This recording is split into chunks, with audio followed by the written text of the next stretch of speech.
Our next speaker, first known as the entrepreneur of the personal computer revolution, was named by Time magazine as one of the 100 people who most influenced the 20th century, as well as one of the 100 most influential people of 2004, 2005, 2006, and again in 2007. Just think what you could have achieved if you had stayed here another 2 years.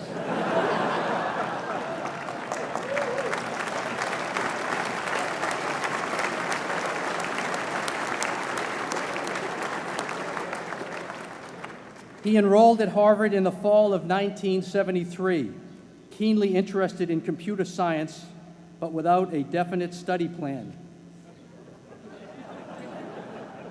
In between intense poker games at Radcliffe, he met his future business partner, Steve Ballmer, and he developed a version of the programming language BASIC for the first microcomputer, and co-authored and published a paper on algorithms with computer scientist Christos Papadimitriou. Our speaker is a person of many talents. A close friend in college amusingly recalls seeing him doze off during the prestigious Putnam math exam. Despite this napping, he scored remarkably well. In his junior year, he took a leave of absence from Harvard to devote his energies to Microsoft, a company he had begun in 1975 with his friend Paul Allen. Since 2000, he has begun to concentrate on a number of philanthropic endeavors, making extraordinary donations to various charitable organizations and scientific research programs around the world through the Bill and Melinda Gates Foundation. After a 33-year leave of absence from his alma mater, I am pleased to present to you Dr. William Gates.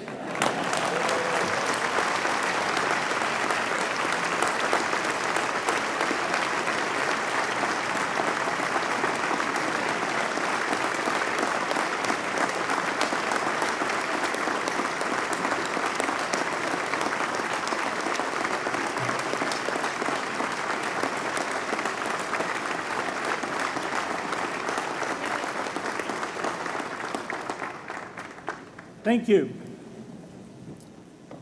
President Bach, former President Rudenstein, incoming President Faust, members of the Harvard Corporation and the Board of Overseers, members of the faculty, parents, and especially the graduates. I've been waiting more than 30 years to say this. Dad, I always told you I'd come back and get my degree.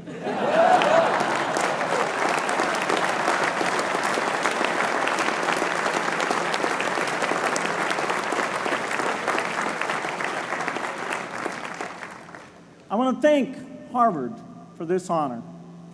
I'll be changing my job next year, and it will be nice to finally have a college degree on my resume. I applaud the graduates for taking a much more direct route to your degrees. For my part, I'm just happy that the Crimson called me Harvard's most successful dropout.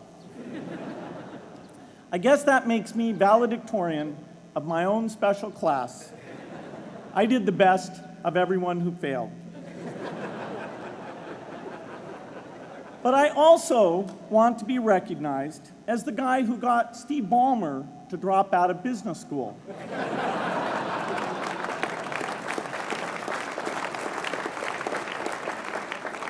I'm a bad influence. That's why I was invited to speak at your graduation. If I'd spoken at your orientation, fewer of you might be here today.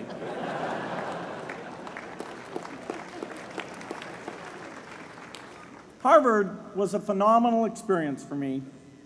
Academic life was fascinating. I used to sit in on lots of classes that I hadn't even signed up for. And dorm life was terrific. I lived up at Radcliffe in Currier House.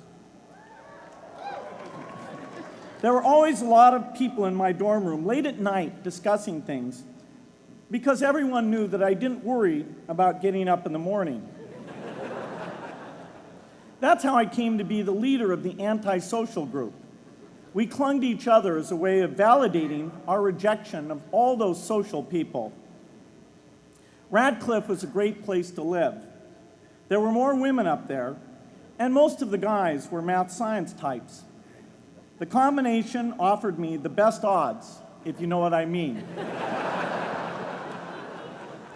That's where I learned the sad lesson that improving your odds doesn't guarantee success. One of my biggest memories of Harvard came in January 1975 when I made a call from Currier House to a company in Albuquerque, New Mexico that had begun making the world's first personal computer. I offered to sell them software. I worried they would realize I was just a student in a dorm and hang up on me. Instead, they said, "We're not quite ready. Come see us in a month," which was a good thing because we hadn't written the software yet. From that moment, I worked day and night on the extra credit project that marked the end of my college education and the beginning of a remarkable journey with Microsoft. What I remember above all about Harvard was being in the midst of so much energy and intelligence. It could be exhilarating, intimidating, sometimes even discouraging, but always challenging. It was an amazing privilege, and though I left early, I was transformed by my years at Harvard, the friendships I made, and the ideas I worked on. But taking a serious look back, I do have one big regret. I left Harvard with no real awareness of the awful inequities in the world, the appalling disparities of health and wealth and opportunity that condemn millions of people to lives of despair. I learned a lot here at Harvard about new ideas in economics and politics. I got great exposure to the advances being made in the sciences. But humanity's greatest advances are not in its discoveries, but in how those discoveries are applied to reduce inequity.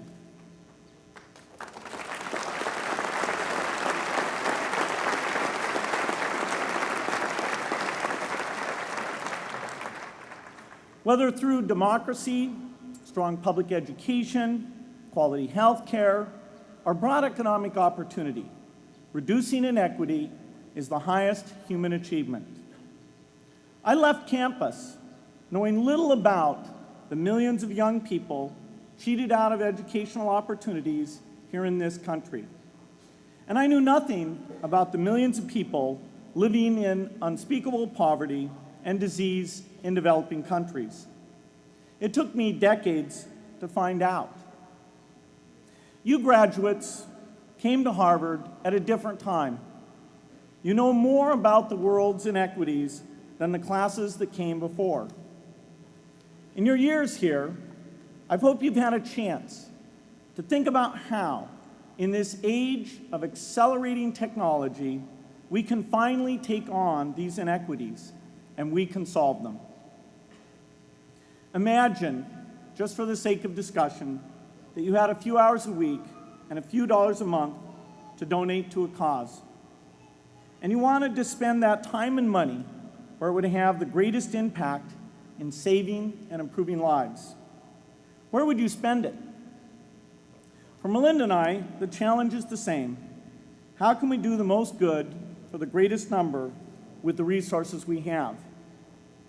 During our discussions on this question, Melinda and I read an article about the millions of children who are dying every year in poor countries from diseases that we had long ago made harmless in this country.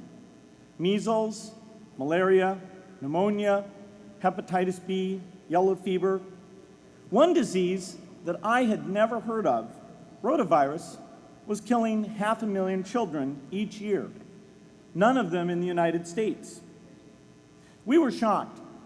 We had assumed that if millions of children were dying and they could be saved, the world would make it a priority to discover and deliver the medicines to save them. But it did not. For under $1, there were interventions that could save lives that just weren't being delivered. If you believe that every life has equal value, it's revolting to learn that some lives are seen as worth saving and others are not. We said to ourselves, this can't be true, but if it is true, it deserves to be the priority of our giving. So we began our work in the same way anyone here would begin it. We asked, how could the world let these children die? The answer is simple and harsh. The market did not reward saving the lives of these children, and governments did not subsidize it. So the children died because their mothers and fathers had no power in the market and no voice in the system. But you and I have both. We can make market forces work better for the poor if we can develop a more creative capitalism. If we can stretch the reach of market forces so that more people can make a profit, or at least earn a living, serving people who are suffering from the great inequities. We can also press governments around the world to spend taxpayer money in ways that better reflect the values of the people who pay the taxes. If we can find approaches that meet the needs of the poor in ways that generate profits for business and votes for politicians, we will have found a sustainable way to reduce inequity in the world. Now, this task is open-ended. It can never be finished. But a conscious effort to answer this challenge can change the world. I'm optimistic that we can do this. But I talk to skeptics who claim there is no hope. They say, inequity has been with us since the beginning and will be with us until the end, because people just don't care. I completely disagree. I believe we have more caring than we know what to do with. All of us here in this yard, at one time or another, have seen human tragedies that broke our heart, and yet we did nothing, not because we didn't care, but because we didn't know what to do. If we had known how to help, we would have acted. The barrier to change is not too little caring. It is too much complexity.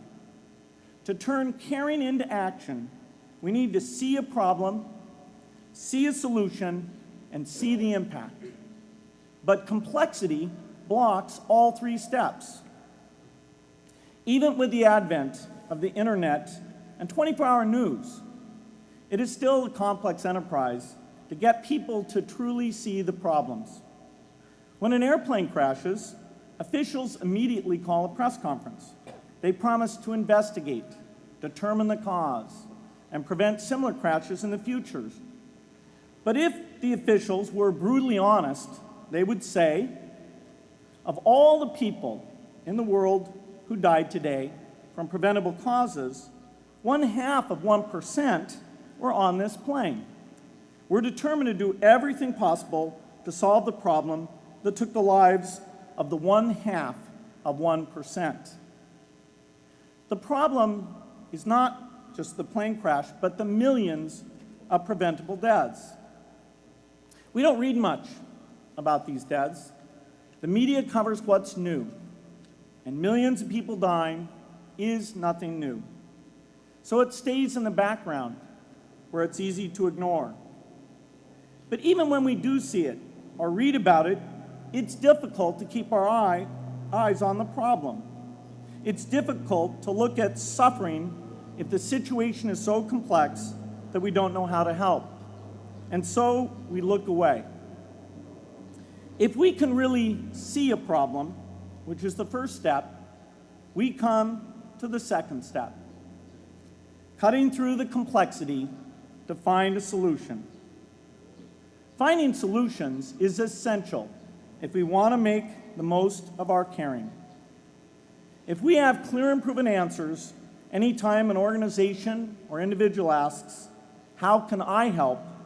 then we can get action, and we can make sure that none of the caring in the world is wasted.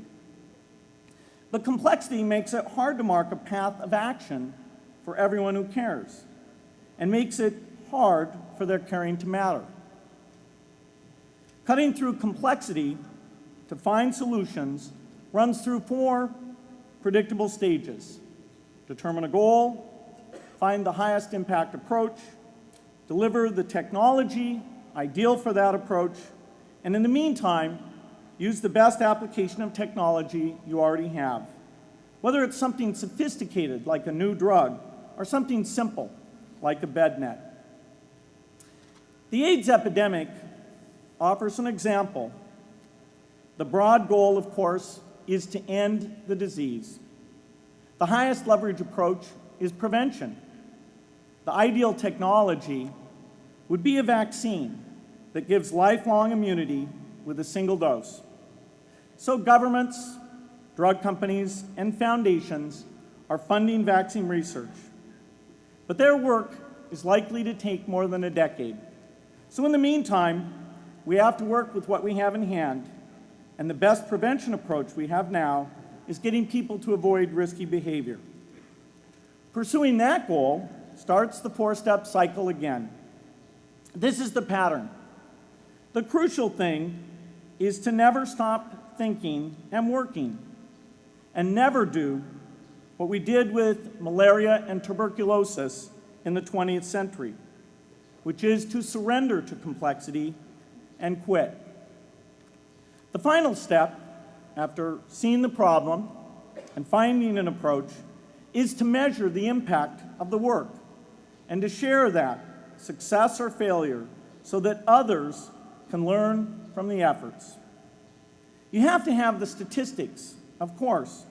You have to be able to show, for example, that a program is vaccinating millions more children. You have to be able to show, for example, a decline in the number of children dying from the diseases. This is essential not just to improve the program, but also to help draw more investment from business and government. But if you want to inspire people to participate, you have to show more than numbers. You have to convey the human impact of the work so people can feel what saving a life means to the families affected. I remember going to the World Economic Forum some years back and sitting on a global health panel that was discussing ways to save millions of lives. Millions!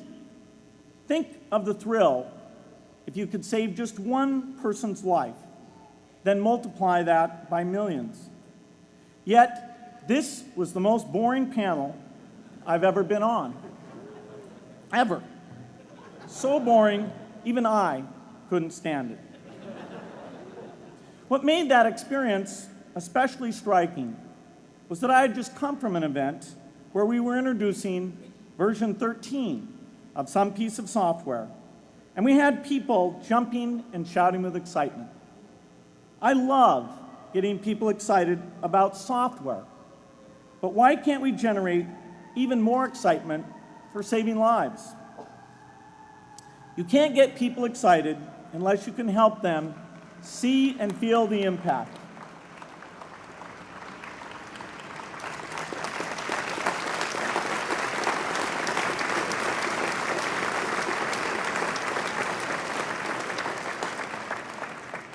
The way to do that is another complex question.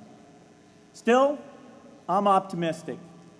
Yes, inequity has been with us forever, but the new tools we have to cut through complexity have not been with us forever. They are new. They can help us make the most of our caring, and that's why the future can be different from the past. The defining and ongoing innovations of this age, biotechnology, the personal computer, and the internet, give us a chance we've never had before to end extreme poverty and end death from preventable disease. 60 years ago, George Marshall came to this commencement, and he announced a plan to assist the nations of post-war Europe. He said, I quote, "I think one difficulty is that the problem is one of such enormous complexity that the very mass of facts presented to the public by press and radio make it exceedingly difficult for the man in the street to reach a clear appraisement of the situation. It is virtually impossible at this distance to grasp at all the real significance of the situation." 30 years after Marshall made his address, which was 30 years ago, as my class graduated without me, technology was emerging that would make the world smaller, more open, more visible, less distant. The emergence of low-cost personal computers gave rise to a powerful network that has transformed opportunities for learning and communicating. The magical thing about this network is not just that it collapses distance and makes everyone your neighbor. It also dramatically increases the number of brilliant minds we can bring in to work together on the same problem. And it scales up the rate of potential innovation to a staggering degree. At the same time, for every person who has access to this technology, 5 people don't. That means many creative minds are left out of this discussion. Smart people with practical intelligence and relevant experience who don't have the technology to hone their talents or contribute their ideas to the world. We need as many people as possible to gain access to this technology because these advances are triggering a revolution in what human beings can do for one another. They are making it possible, not just for national governments, but for universities, corporations, small organizations, and even individuals to see problems, see approaches, and measure the impact of their efforts to address the hunger, poverty, and desperation George Marshall spoke of 60 years ago. Members of the Harvard family, here in the Yard is one of the great collections of intellectual talent in the world. For what purpose? There is no question that the faculty, the alumni, the students, and the benefactors of Harvard have used their power to improve the lives of people here and around the world. But can we do more? Can Harvard dedicate its intellect to improving the lives of people who will never even hear its name? Let me make a request of the deans and the professors, the intellectual leaders here at Harvard. As you hire new faculty, award tenure, review curriculum, and determine degree requirements, please ask yourself, should our best minds be more dedicated to solving our biggest problems? Should Harvard encourage its faculty to take on the world's worst inequities?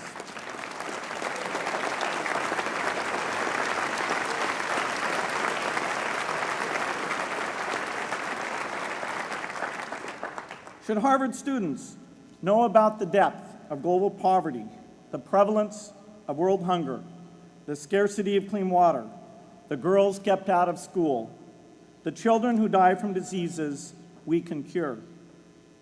Should the world's most privileged learn about the lives of the world's least privileged? These are not rhetorical questions.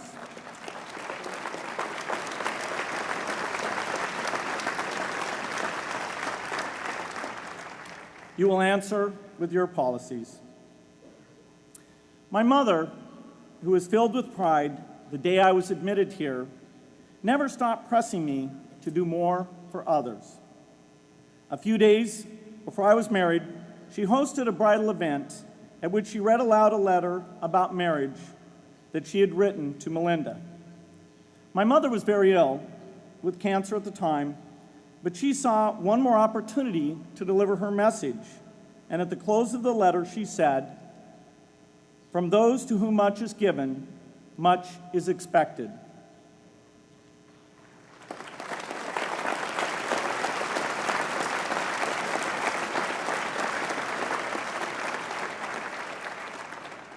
When you consider what those of us here in this yard have been given in talent, privilege, and opportunity, there is almost no limit to what the world has a right to expect from us.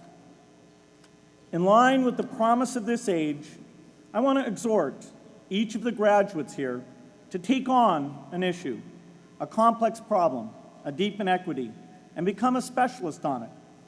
If you make it the focus of your career, that would be phenomenal. But you don't have to do that to make an impact.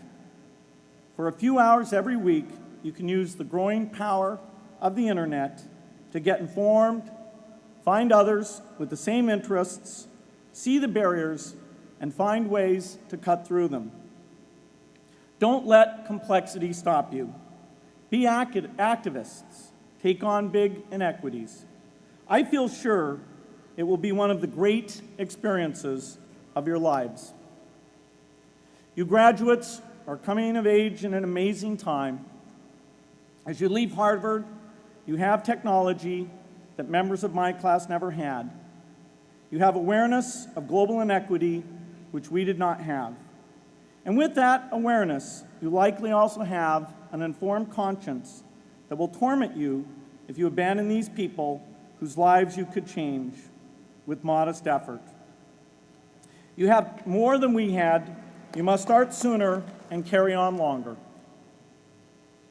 And I hope you will come back here to Harvard 30 years from now and reflect on what you have done with your talent and your energy.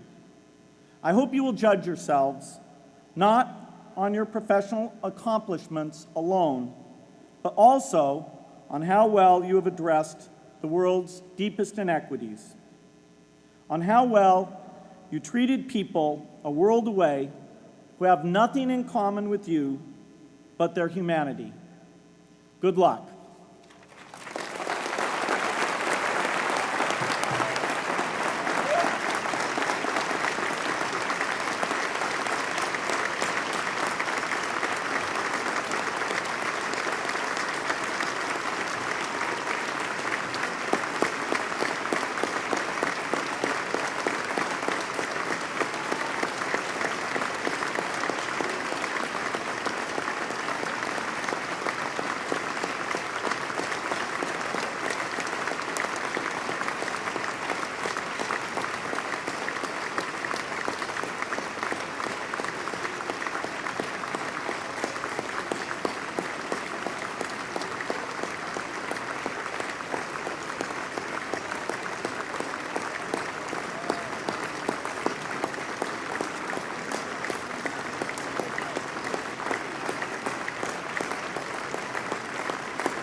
Thank you, Dr. Gates, for that important message.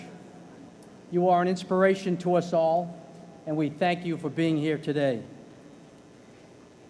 Please stand and join me now as we sing Fair Harvard. The words are included in your program.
On behalf of the Harvard Alumni Association, I give a warm welcome and congratulations to the class of 2007.